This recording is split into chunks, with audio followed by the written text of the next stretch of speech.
সবাইকে many Christmas, বড়দিনের অনেক অনেক ভালোবাসা। তো ঠাকুরের জন্য চলে এসেছে আজকে ছানার কেক, আর ফল তো বানানো আছে। ছানার কেক দিয়ে ঠাকুরকে বড়দিনে সেবা দেওয়া হবে, তো সেই জন্য ঠাকুরঘর থেকে ভিডিওটা শুরু করেছি। তো ছানার কেক মেনি খ্রিসমাস আমরা যেমন পালন করব, ঠাকুরকেও ছানার কেক দিলাম। তো তারপরে বানিয়ে নেওয়া হয়েছে বাড়িতে ফ্রুট কেক। তো ফ্রুট কেকটাই খাওয়া হবে সকালবেলা প্রথমে, কারণ বড়দিন মানে তো কেক দিয়ে শুরু করতে হবে। তো ঠাকুরকে কেক দেওয়ার পরে আমরাও খেয়ে নিয়েছিলাম অল্প করে ফ্রুট কেক। মানে আমরা খাইনি, রিক তোমাদের দাদাভাই খেয়েছে। আমাদের বাড়িতে দু একজন এসেছিলো, তাদের হাতেও কিছু কিছু করে দেওয়া হয়েছে কেটে। আর তার মধ্যে বাড়িতে নিজের হাতে বানানো, নিজের হাতে না, এটা কে বানিয়েছে সেটা তোমাদের সাথে পরে শেয়ার করব। তো চলো সেই কেকটাই একটুখানি সবাইকে দিয়ে দেব। তো 2 টুকরো দিয়ে দিচ্ছি, আমাদের বাড়িতে এসেছিলো। আরও বাকিদের দেওয়া হয়েছে, সেগুলো তোমাদের দেখানো হয়নি। তো চলো এখন গেস্টদের দিয়ে দেওয়া হবে ফ্রুট কেক। আর আমাদের বাড়িতে সকালে টিফিনের জন্য বানিয়ে নেওয়া হয়েছে চাউমিন। তো চাউমিন খাওয়া হবে। আর এদিকে চাল ভিজিয়ে রেখে দিয়েছি, দুপুরে রান্না করব। এখানে সবজি কাটা বাকি আছে সমস্ত কিছু, তো সেগুলো কাটতে হবে। আর আজকে বড়দিনের ছুটি, মানে একটু দিনটা শুরু হয়েছে দেরি করে। তো আমার চাউমিন নিয়ে নিয়েছি, তারপরে তো তাড়াহুড়ো শুরু হয়ে গেছে। রেসিপিগুলো তোমাদের সাথে পরে শেয়ার করে নেবো। এখানে করে নিয়েছি মিক্সড ফ্রাইড রাইস, আর করে নিয়েছি কপির রোস্ট, আর চাটনি ছিল। তারপরে চলে এসেছি আবার রাত্রেবেলা ওই কেকটাই কাটতে, কিন্তু কারণ আগেই তো আমরা বললাম যে আমরা খাইনি। তো এই কেকটা কে বানিয়েছে জানো? যে কাটছে সেই বানিয়েছে। হ্যাঁ, ঠিক ধরেছে, তোমাদের দাদাভাই কেকটা বানিয়েছে। তোমাদের দাদাভাই কিন্তু ফ্রুট কেকটা ভালোই বানায়। তো সেটাই এখন আমরা খেয়ে নেব। খেয়ে দিয়ে তারপরে কোথায় যাব সেটাও দেখাবো। আমি এখন কেকটা খাচ্ছি, আর বাকিরা সবাই খাচ্ছে এদিকে। তো এই ঘরে আলোটা এমনি একটু কম, আর আলোটা কমে থাকে এই কালারটার জন্য আলোটা কম হয়, একটু অন্ধকার লাগছে। তো চলো কোথায় যাচ্ছি দেখাবো। তো রেডি হয়ে গেছি, রেডি হয়ে বেরিয়ে পড়বো। আমি, তোমাদের দাদাভাই রিক, আর এই দেখো আমার একটা দেওর। তো সবাই মিলে যাব চার্চ দেখতে। তো কোথাকার চার্চ সেটা তোমাদের সেখানে গিয়ে শেয়ার করব। এখন ঘড়িতে প্রায় সন্ধ্যে 6টা মতো বাজে, এখন আমরা বেরোচ্ছি। তো গঙ্গার ঘাটটা পেরোতে হবে। তো নৌকোয় তো উঠে পড়েছি, দেখতে পাচ্ছ চারিদিকটা এত সুন্দর লাগছে। আর খুব ছোট্ট একটা আলো দেখতে পাচ্ছ, এটা কি বলতে পারছো কেউ? এটা ড্রোন ক্যামেরা, 2-3টে ড্রোন ক্যামেরা চারিদিকে ঘুরছে। কারণ 25শে ডিসেম্বর মানে তো নবদ্বীপ মায়াপুরে প্রচুর যাত্রীর আগমন হয়েছে। কে কিভাবে কোন বিপদে পড়বে, তো সেই জন্য প্রশাসন থেকেই নিশ্চয়ই ড্রোনের ব্যবস্থাটা করেছে। তো সেটাই একটু তোমাদের সাথে দেখিয়ে দিলাম। তো আমরা নৌকো পার হয়ে গেছি, এখন ধরবো বাস। তো তার জন্য আমরা বাস স্ট্যান্ডে পৌঁছেছি।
এখানে তো দেখে দেখি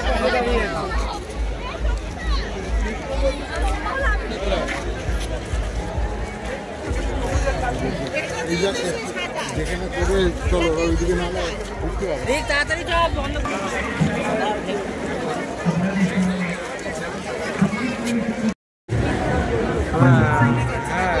ওই সাইড আসছে।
1914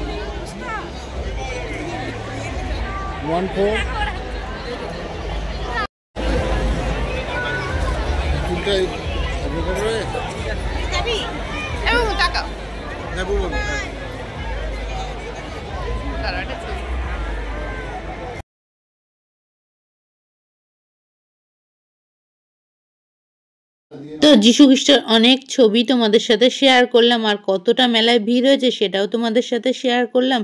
আর চারিদিকের পরিবেশটা সত্যি খুব সুন্দর লাগছিল। আর ফুলগুলোর কথা কি বলবো, ফুল মানেই তো সৌন্দর্য, আর এত সুন্দর সাজানো সব কিছু দিয়ে বেশ ভালো লাগছিল। তো দেখো কত সুন্দর সুন্দর গাঁদা ফুল, তো সেগুলোই একটুখানি তোমাদের সাথে শেয়ার করে নিলাম।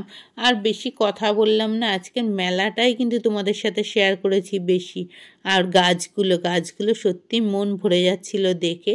আর এখানে যীশু খ্রিস্টের উদ্দেশ্যে সবাই মোমবাতি জ্বালাচ্ছিল, সেটাও একটু তোমাদের সাথে শেয়ার করে নিলাম। তো চলো দেখতে থাকো, কেমন লাগছে ভিডিওটা অবশ্যই কিন্তু কমেন্ট করে জানাবে। তোমাদের মিষ্টি মিষ্টি কমেন্ট পড়তে তো খুব ভালো লাগে। দেখতে পাচ্ছ মেলায় শুধু মাথায় দেখা যাচ্ছে, আর কত সুন্দর সুন্দর রং বেরঙের মানে বেলুন, সেগুলো সবই ভালো লাগছিল। আর এর ভেতরের দৃশ্যটাও আরও সুন্দর। ভেতরে প্রবেশ করে ফেলেছি, দেখো কত রকমের মূর্তি রয়েছে। আর সামনের এই সিনারিটা তো দুর্দান্ত সুন্দর, তো সেটাই একটু তোমাদের সাথে শেয়ার করে নিলাম।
Photo is not allowed.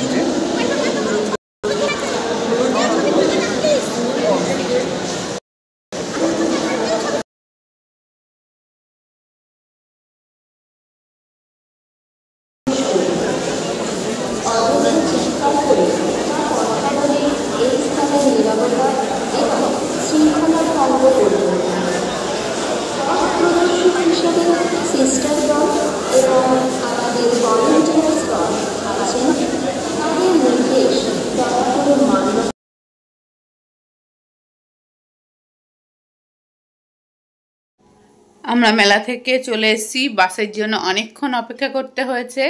আর কি প্রচণ্ড ভিড় ছিল দেখতেই পেয়েছো। তো আসার সময় আমাদের জন্য কিছু খাওয়ার কিনে নিয়ে আসা হয়েছে, কারণ এখন ঘড়িতে প্রায় 10টা মতো বেজে গেছে। আর মায়ের জন্য খাওয়ার রেডি আছে, সেটাই দিয়ে দেবো মাকে। মায়ের খাবারটা করে রেখে গেছিলাম, আর আমাদের খাবারটা কি সেটা তো দেখাবো। তো চলো এখন চেঞ্জ করে নিই। আর ঘুমও পেয়ে যাচ্ছে, খেয়ে দিয়ে তাড়াতাড়ি ঘুমোতে হবে, কারণ আবার কালকের থেকে তো রিকের কলেজ শুরু। তো চলো আজকের দিনটা ছুটি ছিল, তোমাদের সাথে মেলাটা যতটা সম্ভব দেখালাম। তো রাত্রেবেলা ছিল মোগলাই আর একটা করে পকোড়া, তো সেটাই বাকিদের খাওয়া হয়ে গেছে, আমার খাবারটা রয়েছে সেটাই শেয়ার করলাম। আর আজকের ভিডিওটা এখানেই শেষ করলাম।